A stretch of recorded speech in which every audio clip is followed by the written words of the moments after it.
Do you dare to defy destiny when the fate of Earth hangs in the balance?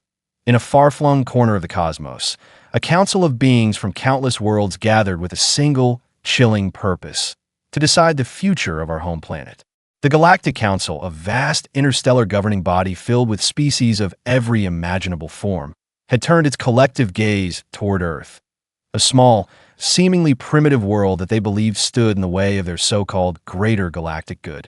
The meeting was held on a colossal space station that orbited a dying star, its halls echoing with the hum of advanced technology and the whispered conspiracies of alien minds. At the heart of this gathering was Chancellor Vio, a towering figure with an air of unyielding authority. Vio's voice boomed across the assembly as he declared that humanity, with its ragged hope and stubborn spirit, must surrender all its resources to fuel the progress of the cosmos. His words were as cold as the vacuum of space, leaving no room for compromise. To the Council, Earth was nothing more than a relic, a planet whose inhabitants were too backward to grasp the true wonders of interstellar unity. Yet on the other side of the galaxy, far away from the glittering spires of cosmic power, humanity was quietly crafting its own destiny. Earth's representative, Chancellor Harold O'Quinn, was not one to be easily intimidated.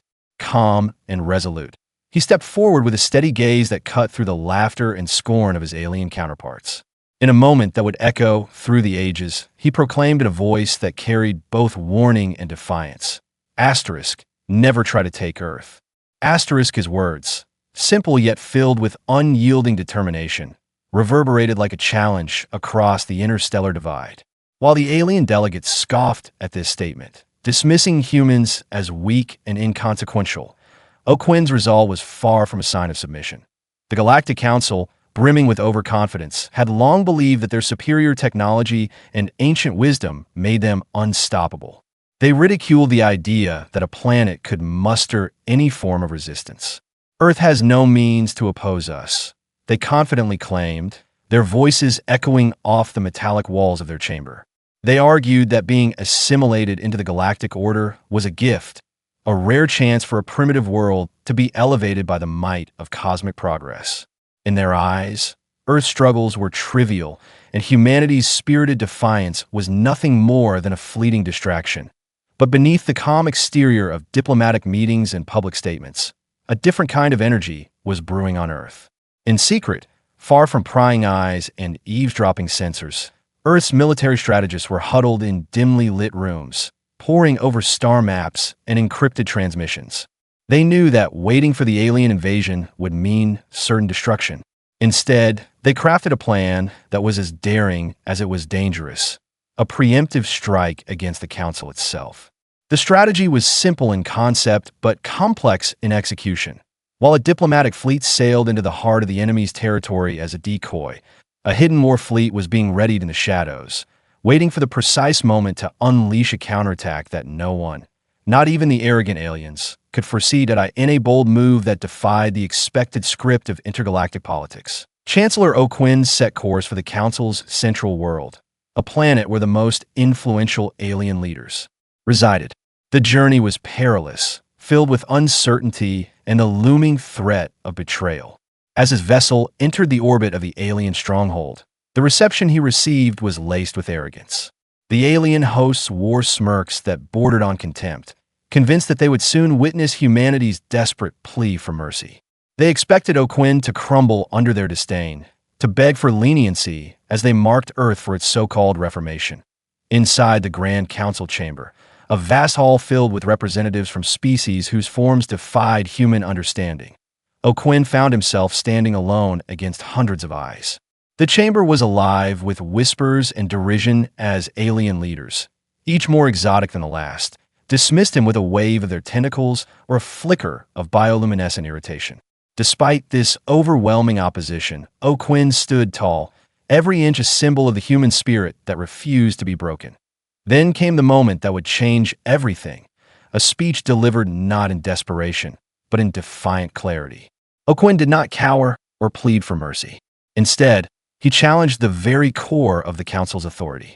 His voice, steady and imbued with the passion of countless generations, rang out in the chamber. He accused the Council of harboring a deep-seated fear of Earth.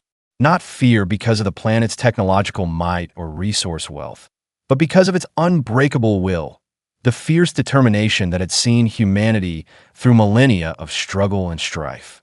Some of the council members listened intently, their expressions softening ever so slightly as they caught the truth behind his words. But for the majority, his message was nothing more than an echo against the wall of their hubris. Despite the stirring of a few sympathetic hearts, the council was resolute in its decision. In a move that seemed as predetermined as the laws of gravity, a vote was cast, a vote that was rigged to silence any dissent. The outcome was devastating. Earth was to lose its sovereignty. The message was clear and final. Humanity was now declared an outlaw species, an anomaly that no one in the galactic order wished to accommodate. As the final vote was tallied, the cold voice of Chancellor Vio announced the decision. In one swift motion, he ordered the immediate arrest of Chancellor O'Quinn, signaling the start of an event that would soon spiral into chaos. As guards closed in, the atmosphere in the chamber turned from smug confidence to palpable tension. O'Quinn, now surrounded and seemingly cornered, made a move that was as unexpected as it was brilliant.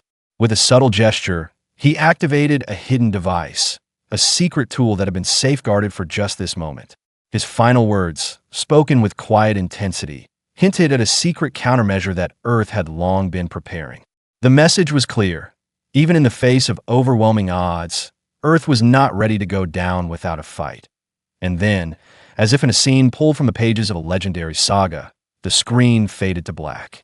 For a heartbeat, viewers were left in a state of suspense, their minds racing with the possibilities of what might come next.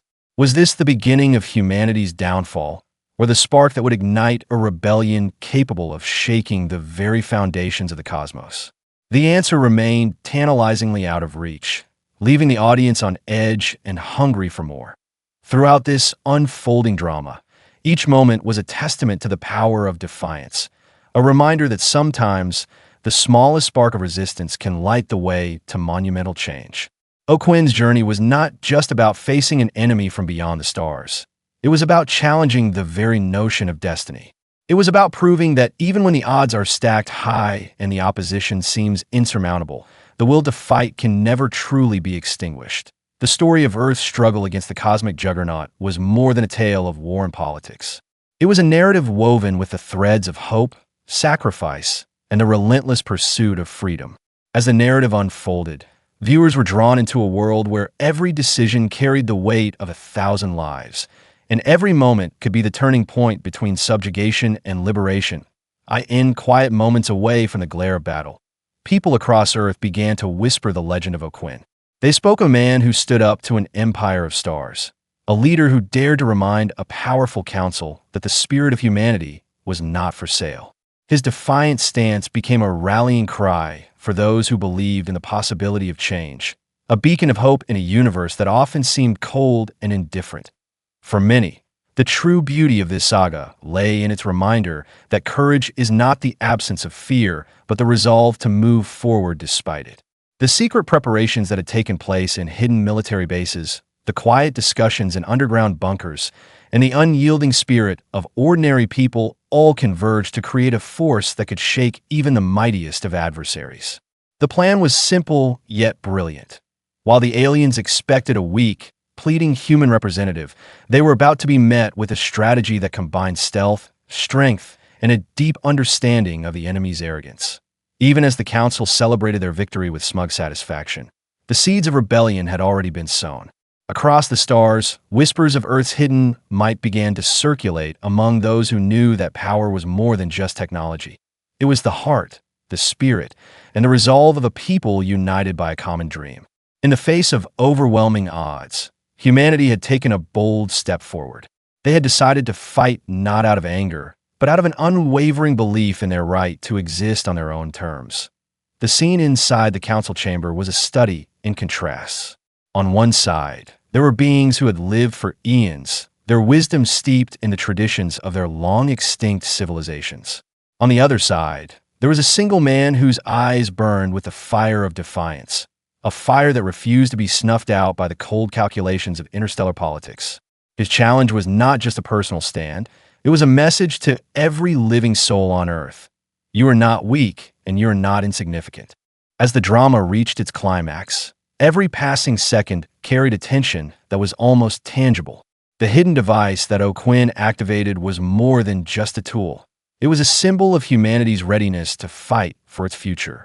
In that small, charged moment, the balance of power seemed to teeter on the edge, with the fate of billions hanging in the balance. Would the device unleash a force that could shatter the aliens' overconfidence? Or was it a desperate gamble that would plunge Earth into further chaos? In the days that followed, as rumors and theories spread like wildfire among both allies and adversaries, the legend of that fateful moment grew ever larger. Every whisper in the dark corridors of rebel hideouts, every hushed conversation in secret bunkers, and every defiant cheer in crowded city streets carried the promise of a counterattack. The hidden war fleet, which had been meticulously prepared in the background, was ready to rise at a moment's notice. It was a reminder that while the Council might have underestimated humanity's resolve, the spirit of rebellion was something that could not be so easily quenched. The struggle for Earth had become more than just a conflict of technology or strategy. It was a battle for the soul of a planet. It was a fight to show that even in a universe where power and wealth often dictated fate, the unyielding will of a people could never be measured by machines or logic alone. In every heart on Earth, there burned a fierce pride, a determination to stand tall against forces that sought to erase their very identity. In that defining moment, when O'Quinn's fate hung by a thread and the future of Earth teetered on the brink, one thing was clear. The story of humanity was far from over. The very act of defiance had sparked something greater, a collective awakening that promised to unite every corner of the planet in a common struggle for freedom. It was a call to arms, a reminder that sometimes the most ordinary people can rise to do the most extraordinary things. As the screen finally faded to black and the echoes of O'Quinn's defiant words lingered in the silence of space, viewers were left with a sense of anticipation and wonder. The fate of Earth was uncertain, and the path ahead was fraught with danger. Yet, amid the darkness, there shone a light, a beacon of hope that promised a new dawn. A promise that, even when the universe seems to conspire against you, the will to fight for what is right burns brighter than any star. In this epic tale of cosmic defiance, we have seen that Earth is not a prize to be claimed, but a home to be defended. Chancellor O'Quinn's courageous stand against overwhelming odds reminds us that true strength lies in our unity and in the unbreakable spirit of humankind. Even as the powerful Galactic Council sought to diminish our worth, the hidden flames of resistance were kindled, preparing to ignite a counterstrike that no one could have foreseen. This is a story of survival, of bravery, and of the belief that some rules are not meant to be broken. As our journey through this interstellar saga comes to a close, we are left with one resounding truth. Earth is not yours to take. The echoes of defiance will continue to inspire those who dream of freedom and justice. In every corner of our world, the spirit of rebellion burns bright, ready to rise again whenever tyranny dares to darken our doorstep. The battle may be just beginning, but the legacy of courage will forever be our guiding star.